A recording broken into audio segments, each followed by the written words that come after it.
байцгаана уу наслал маань. За ингээд бүгдээрээ 25 дугаар хичээл рүү ороод ирлээ. 25 дугаар хичээл.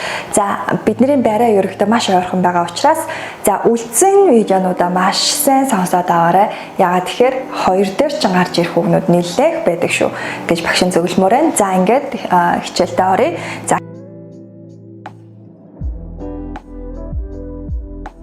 хичээл маань өмнөх хичээлтэйгээ уялдуулаа багш нь Кютун гэдэг сэдв үзсэн шүү дээ. За тэгвэл энэ удаад нь ямар тач замаа яаж олох вэ? Тийм сонголтуудыг алийг хийх вэ гэдэг ч юм уу. Тиймэрхүү сэдвийг барьж ирэхийг хичээлээ. За тэгээд үйл өгөн дээр гона, за нэр үгэн дээр ина. За тэгээд гона ина гэдэг дүрэн байх нь. За юу вэ? Ерөөсөө хоёр ба түүнээс дээш зүйлийг бид нэр сонгоход ашигладаг дүрэн гэж ойлгож байна. Эсвэл гэсэн утгыг илэрхийлдэг. Бас дээрээс нь би ингэж чадахгүй нэ, тэгж чадахгүй нэ гэсэн утгатай дүрмүүдийг үзнэ. Бид нэр өмнөх хичээл дээр өмнөх хичээлүүд дээр юу үзсэн бэ гэхээр 100% эсрэг үтсэн. Нэг өсөндөө би ингэхгүй тэгхгүй гэдгээр эсэргүүцсэн. Тэрийг бид нэр арай нэг жоохон зөөлрүүлээд юу илээ? Ажиг гэдэг зүйлийг авсан шүү дээ. За ажиг гэдэг зүйлийг аваад ярихдаа арай жоохон зөөлрөд эерэг болдгоо. Тэрнээс биш бүр 100% эсэргүүцсэн утгатай үгээ, сөрөг үгээ гэж бид нэр үзсэн байгаа тийм ээ.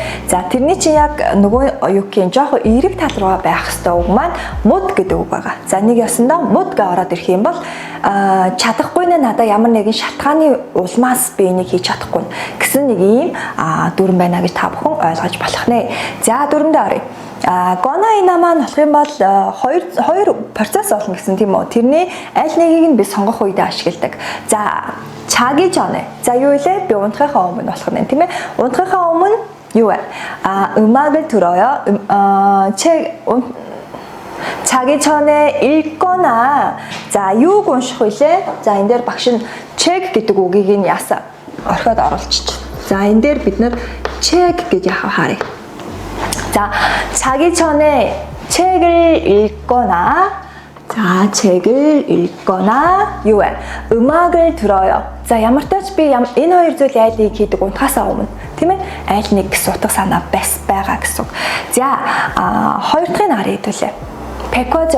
백화점에서 옷이나 신발을 살 거예요. За би их дэлгүүрээс хувцас юм уу эсвэл юу вэ? Гутал худалдаж авна. Авах болно. Тийм ээ? Бидний орчуулах шүү дээ. За тэгээд дараагийн харъя да. 주말마다 친구들과 за юу илээ? Амралтын өдөр болгон тийм үү маада ороод ирсэн байгаа учраас амралтын өдөр болгон найз нартайгаа 친구들과 함께 юу илээ хамтдаа найз нартайгаа хамтдаа нүнгү сагсан бөмбөг тийм үү. За 축구 маань юу илээ хөл бөмбөг байгаа тийм ээ. За ингээд нүнгүна 축구 энэ хоёрын аль нэгийг нь яадаг гэж хийдэг бид нар яасан тоглолтоо. За тэгэхээр 축구를 해요가 ороод ирэх юм бол хойно юу илээ бид нар тоглох гэдгээр автоматар орчуулна гэж хэлсэн байгаа тийм ээ багш. За эдгээр зүйлүүд окей юу? За гона гэдэг дүрэн маань аюу амархан дүрмэ гэж ойлгох нь. За бидний нөгөө нэг залгаж байгаа нөхцөлийг харъя да. Үйл үгэн тийм үү. За үйл үгэн дээр шууд гона залгасан. Бид нэр одоо уд гэдэг чинь үлээ нэр үг байгаа тийм ээ. Нэр үгэн дээр доороо бачимтай буюу гэвэлжтэй байх юм бол ийгээ жиргэлж авсан байна. За тэгвэл нүнгүү бас ижилхэн нэр үг. За нэр үг мөртлөө юу вэ? Игшгээр төгсөн байгаа учраас багш нь яасан. Шууд наа залгасан байна. За залгах хэлбэр ойлгомжтой тийм ээ. За тэгвэл дараагийнхын слайд руу оръё. За үүн дээр за бид нар энэ дээр юу харуулж байна гэсэн чинь харилцан яриа гэсэн үг тийм ээ. Харилцан яриа жишээ өгүүлбэрүүд байна. За жишээ өгүүлбэрүүдийг ажиглая. 주말 아침에 за багш энэ дээр журуу гэдэг үг авчирсан байна. За журуу гэдэг маань бидний нэг дайвар үг гэж орчуулдаг шүү дээ. За журуу ихэвчлэн гэсэн утгатай. Ихэвчлэн за тэгэхээр юу вэ? Ямар хөгжим сонсдог вэ? За тэгэхээр юу вэ? Өглөөдөө бүтэн сайнны өглөө чи ихэвчлэн ямар хөгжим сонсдог вэ? Багш нь ихэвчлэн jazz сонсох дуртай. Юу вэ? Jazz-ыг юу гэж байна? Jazz гэж бод. Jazz. За классик юу лээ? Жохон тийм юу классик гэж яддаг те бид нар тийм хөгжим болон эсвэл юу jazz хөгжмийг сонсдгоо. За тэгэхээр энэ хоёр хөгжмийн аль нэгийг сонсдгоо гэж тийм ээ. За гэж бас оруулж иж болтоо гэсэн. За тэгвэл дараагийнхыг харъя да. 도서관에서 보통 자 энэ дээр багш дахиад юу вэ? Дайвар үгийн нэг хэсгийг авчирсан. 보통 юу илээ? бас ижилхэн ихэвчлэн гэсэн үг тийм үү. Журуу бүтэн гэдэг хоёр үг маань ерөөхдөө хоёлаа ихэвчлэн гэсэн утгатай ихэвчлэн арай илүү их алиг нь хийдин гэсэн утга санаа явж идэг журуу дээр. За тэгээ мөсөнгөн бүрэл хэё. Мөсөнгөн бүрэл хэё. Юу илээ? Ямар хичээл хийдэг вэ? За тэгвэл би номын санд байхдаа ихэвчлэн оохина 문법 공부를 해요 гэсэн мэт тийм үү. За тэгвэл ой гэдэг маань юу илээ хөлтүүдээ бид нар шинүг цээжлээрээ гэж багш нь байнга ярьдаг тийм ээ. За ой гэдэг маань ерөөхдөө бид нар шинүгэ гэж ойлгоход болох нь. За тэгвэл 문법 нь юу юм? Бид нар одоо энд юу үзэж байна? Гона ина гэсэн 문법 үзэж байгаа тийм ээ. Дүрм. Окей. За тэгвэл би юу илээ шинүг болон эсвэл би дүрмийг яаж байгаа? Үздэгэ хичээл хийдгээ. Энэ хоёр аль нэг нь хийдгээ гэж орчуулж болох нь. За мэдээж бид нар нэг шинэ юм сурахдаа дандаа нэг шинэ үгэн дээр тулгуурладаг, дээрээс нь дүрм өөрөө тулгуурлаж орж ирдэг. Давхар юу илээ? Дасгал ажил хийчих юм бол бид нар гайг бол явцдаг байгаа тийм ээ. За тэгэхээр та бүхэн ч гэсэн яах нь энэ хүний хийдэг байсан шиг аргачлалыг нь тавтаад нэг үзгэнэ тэгжээж яах нь бид нар энэ анхан шат гэдэг зүйлээсээ бид нар бушуухан шиг мултарч гарна гэж ойлгоход болох нь. Гэтэ та бүхэн одоо бол нэлээд бас дажгүй болсон байгаа гэж багш нь итгэж байна. За 숙제를 한 후에 주로 дахиад 주로 ороод ирсэн байна тийм үү. За 숙제를 한 후 хийсний дараа 주로 음악을 듣거나 텔레비전을 봐요. За нэгэсэндээ юу вэ? 숙제를 한 후 би гэрийн даалгавраа хийснийхаа дараа ихэвчлэн хөгжим сонсох ч юм уу? За сонсох ч юм уу? Юу вэ? Эсвэл зурагт үздэг. Тийм ээ? Зурагтыг үздэг гэж би орчуулж бас болно гэсэн. За окей, ойлгомжтой юу те жишээ өгүүлбэр. За тэгвэл хэдүүлээ дараагийн дүрм рүү орцгоё. За нөгөө багшаа хэлсэн ямар нэгэн шалтгаан юу байдаг? Шалтгаан байдаг гэсэн тийм ээ. За шалтгаан байдаг энэ дүрм маань. За ямар дүрм дээр орж иж гэсэн чинь за ямар ч гэсэн би тэгж ингэж чадахгүй гэсэн утга санаа илэрхийлнэ. Жохон эерэг одоо бүр ингээд 100% сөрөг бол биш байх нь тийм үү. Тэгэхээр яах нь бид нар жохон эерэг талдаа одоо оруулж ирж байна гэж ойлгох нь. За 저는 스키를 못 타요. За юу болж байна? Энийн оронд би багш нь ан гэдэг үгийг багш нь энэ дээр оруулаад ирэх. Ан. За тэгвэл юу болох вэ? Би ски ундаггүй. Унахыг ч хүсдэггүй. Нэгэсэндээ тийм ээ. За тэгвэл 저는 스키를 못 타요. Би чаддаггүй маа. Би сураагүй юм. Эсвэл би нэг хэдэн 7 хоногийн өмнө багш нөгөө шатнаас унаад ярьжсэн тийм хөл ингээ гэмтэлтэй байна. Шатнаас унсан тийм болохоор би одоогоор унж чадахгүй.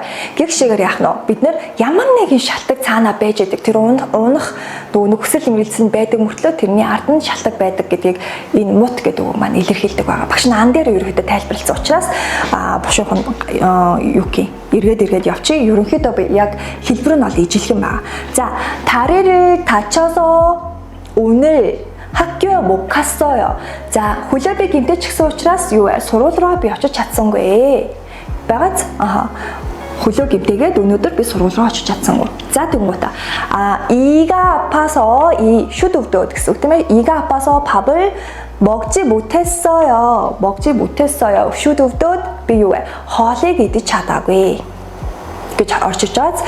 Тэгэхээр миний энд хийж чадаагүй байгаа зүйлийн маань юу вэ? Гол шалтгаан нь урд нь өөрөө явж байгаа гэсэн үг. Ингэж бид нэр өгүүлбэрийг ялгаж нөгөө бүтцийн дагуу харахад болно гэж ойлгох нэ. За тэгвэл мут гэдэг үгэн дээр бид нэр яаж нөгөө нэг залгууруудаа залгаж байгаа юм бэ гэдгийг багш нь харуулъя. За 안다 못 앉아요. 자 тэгээ яасан бэ?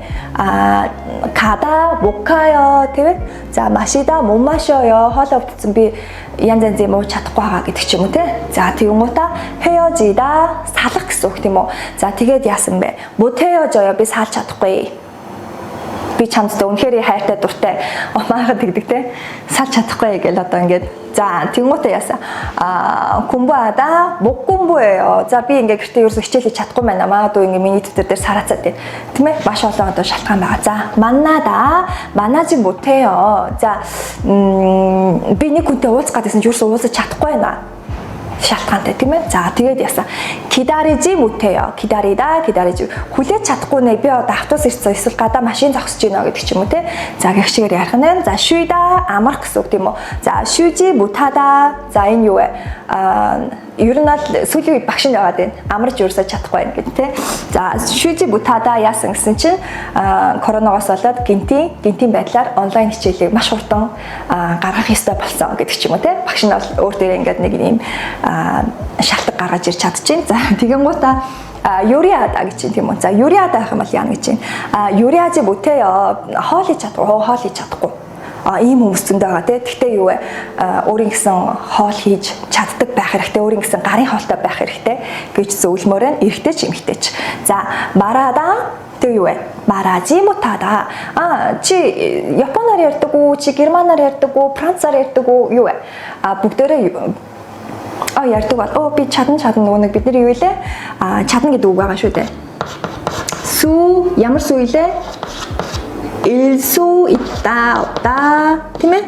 За гэсэн дүрэн байгаа тийм ээ. За энэ дүрэн маань ерөнхийдөө бидний мутада гэдэг үгний чинь юу вэ? Эсрэг утга гэж та бүхэн ойлгож болно гэсэн үг. За тэгвэл би чаднаа. Маражи 있어요. маражи 못해요. хоёрын зар. За маражи 아나요. Би наадахтай чи ярихгүй.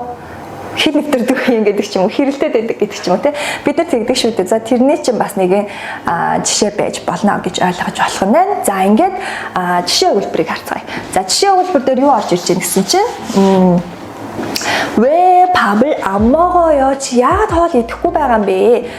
Энэ хүнийг би үнэхээр идмээргүй байгаа болоод идэхгүй байна уу эсвэл идэж чадахгүй байна уу гэдгийг мэдэхгүй учраас асууж байгаа хүн нь ерөөхдөө шууд автоматар 안 먹어요 гэж асуух тохиол их байдаг шүү хүмүүстээ. За тэгэнгүүт яасан? Хариулна. 배가 아파서 би гид зүгтээд байгаа болохоор хоол идэж чадахгүй байна.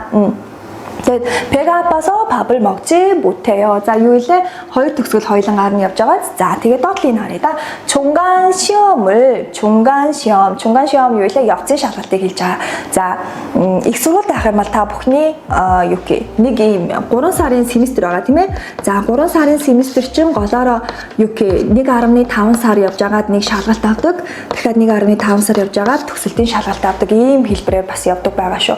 За, яг тэрнтэй ажиллах юу вэ? 중간 시험 явцын шалгалт чинь явцын шалгалтаа сайн өгсөн үү гэж тийм 잘 봤어요. сайн өгсөн үү? Тэгсэн чи юу вэ? 아니요. сайн өгөөгүй байх нь тийм үү энэ нөхөр. За яасан? 문제 энэ одоо асуулт гэдгээр орж ирнэ. За энэ 문제 гэдэг үг маань асуулт гэдэг утгатай боловч асуудал гэдэг утгыг бас давхар агуулж идэг. Хоёр нэр үг хоёлаа байж болдог. Асуудал хоёлаа байж болно. Чи ямар асуудал байгаа? 문제 있어요? гэх шигээр ярина гэсэн үг. 문제 있어요 гэж ярьчих юм бол юу вэ? Чамд ямар нэг асуудал байна уу гэж шууд асууж байгаа гэсэн үг. За тэгэхээр 문제가 어려워서 гэх юм бол энэ асуулт хэцүү байна гэх шигээр бид нар яах нь бас дахиад нөгөө нэг энэ 문제 гэдэг үгэн дээр хоёр утга гаргаж ирж болж байна гэж ойлгох нь тийм ээ. За тэгмүүд 문제가 어려워서 못 봤어요. Би энэ удаагийн шалгалтын дээр сайн авч чадсангүй. Асуулт маань маш хүнд байлаа. Нэгсэндээ маш хүнд байсан учраас сайн авч чадсангүй. За тэгмүүд дараагийнхыг харъя да. Яг ижилхэн 보지 못했어요. Нэгэсэндээ энэ шалгалт хэцүү байсан болохоор би ижилхэн хийж чадсангүй. Хоёроос хоёуланг арна бичиж болно гэж ойлгох нэ. За окей. Ойлгомжтой байна тийм ээ. За 문제 гэдэг үгэн дээр бид нар яах нь доогуур зураг тэмдэглээд авах нь шүү дээ тийм ээ. Шинэ үгэн дээр ой дээр чинь нэмэртэй. За багш нь дөрмүүдийг энэ бүгднийг баттгаад хоёр дөрм үзсэн. Хоёр дөрмийн хоёуланг баттгаад хичээлийн дуусгах гэж байна. За нэг ясандаа бид нар харилцан яриа. 부산에 어떻게 가요? За нэг ясандаа би яаж явах вэ гэж асуусан тийм үү? 어떻게 гэдэг үг маань биднээс ямар нэгэн байдлаар аргачлал хайж идэг. Энийний ард би ямар дүрм авах уу гэдгээ бид нар мэдчих ёстой гэж та бүхэн бас ойлгож болох нь. За 부산에 버스. За бид нар аргачлал хайж байгаа учраас аргачлал хайж байгаа биднэрт ямар дүрм байдаг вэ? 버스나 одоо яасан? KTX-를 юу вэ? Таяа. За нэг өсөндөө бид нар аргачлалын дагаад өгч юм тийм үү? Босс байж болно. Эсвэл чи KTX-ээр тааж KTX-дас сууж болно гэсэн хоёр хэсгээр орж ирнэ тийм үү? За ийм байдлаараас орж ирнэ гэсэн үг. За тэгмээдээ босс гэдэг ухагтхан KTX гэдэг хоёр юмын аль нэг нэ игна дүрмийг ашигласан байна тийм ээ. За бас тэгээд аргачлал орж ирэхэд бид нар ямар дүрм ашигладаг вэ? Euro гэдэг дүрмийг ашигладаг гэдгийг та бүхэн ойлгох хэрэгтэй. 1 2 гэсэн 2 утга хоёлаа явж идэг. 2 гэсэн утга дээр бид нар багш хэрэгсэл буюу team юмар boss-оор тий жишээлбэл boss руу гэж орж ирнэ. KTX руу багшийн түрүү хичээлээр үзсэн шүү дээ. За ингээ хальт баттах та. За дараагийн хэсгийг нарыг да. 시간이 얼마나 걸릴까요? түрүү хичээлээр бас яасан багшийн үзсэн юмудаа давхар аваад ирсэн маа. За 시간이 얼마나 걸릴까요? юу гэсэн үг вэ? Хэрэг цаг зарцуулах вэ гэж асуугаад байгаа тийм үү? 얼마나 хэрэг хэдэн төгрөг вэ гэж асуухтаа бид 얼마예요 гэж асуудаг шүү дээ. Яг тэрнтэй жишээлбэл 얼마나 хэрэг гэсэн утгаараа орж ирж байна. За хэрэг цаг зарцуулах бай. 걸리다 зарцуулах гэсэн утгатай тийм үү? За тэгмүүдээ босс одоо юу вэ? Бро бидний нөгөө нэг түрүүний ярьжсэн нөгөө нэг багч хэрэгсэл гэдэг утгаараа орж ирж байна тийм үү? За 버스로 가면 5시간쯤 걸려요. 버스로 가면. 그리고 티켓 KTX로 가면 3시간쯤 걸릴 거예요. болно тийм үү? За тэгээ багш энэ дээр нөгөө нэг жим байна тийм ээ? За жимээс өөр ямар үг байдаг лээ? За чондоо байгаа гэж хэлсэн тийм үү? Түрүү чичээл. За сэргээх нэ штэ хүмүүс те. За тэгэхээр цагийн хойноос нь би ингээ ороод ирэх юм бол энэ маань яг гэсэн үг гинэ. Орчин гэсэн утгатай үг гэсэн тийм үү? За тэгэхээр ийм орчин цаг та нар зарцуулнаа ингэж явах юм бол гэдгээр ерөөхдөө та бүхэн яг нь хэлж өгч байна гэсэн. За 그럼 비행기로 갈까요? нэгсэнтэй юу вэ? За тэгвэл бүр машин онгоцоор явах юм уу гэд асууж чинь тийм ээ. За тэгсэн чинь 비행기는 비싸서 бүр онгоц авах юм бол бүр үнэтэй штэ тийм ээ. Бүр үнэтэй. За тэгэхээр яах юм? 너무 비싸서 юу вэ? чадахгүй тий 못 타요 би сууж чадахгүй штэ. За урдтал нь шалтгаан байна. За тэгмүүд яасан KTX-가 변하다 тухтай учраас за хурдны галт хэрэгжиж гэсэн айгуу тийм тухтай юм чинь яасан KTX-를 타요. KTX-를 타요. За энд байгаа 타요 маань яаж орж ирсэн бэ? 답시다. За яагаад? Суцай. Бид нөгөө нэг 아요어요 дээр 아요어요гийн хоёр дахь утган дээр юу гэж орж ирлээ? Энэний бүх зүйлийг бид нэр яасан бүх уриалгах хэлбэр, асуух хэлбэр, захиран тушаах хэлбэрүүдийг бүгднийг 아요어요 дээр оруулж ирж байсан шүү дээ. За энийгээ бүгдээрээ яах нь эргэж нэг санах нь тийм ээ. За багш нь ингээд ерөөхдөө хальт ижил төстэй дүрмүүдийг нь ерөөхдөө жоохон сануулахыг хичээлээ. За тэгээд та бүхэн ч гэсэн юмнуудыг уншиж харж байхдаа энэ чинь нөгөө нэг ийм байна. Энэ чинь ийм байна гэдэг өөртөө яах нь бүтээлч байдлаар илүү их ойлгож хэлж шингээж агаарай. За ингээд хэдүүлээ энэ удаагийн хичээлийн ингээд дуусгаж байна. За ингээд 25 дугаар хичээлийн бүгдээрээ дуусглаа. 26 дугаар хичээлээр нь бүгдээрээ уулзцгаая. За тэр болтол бүгдээрээ шинэ өгнүүдээ бүгдээр ингээд өөрийн болгоод ирээрэй. За ингээд түр баяртай. 안녕.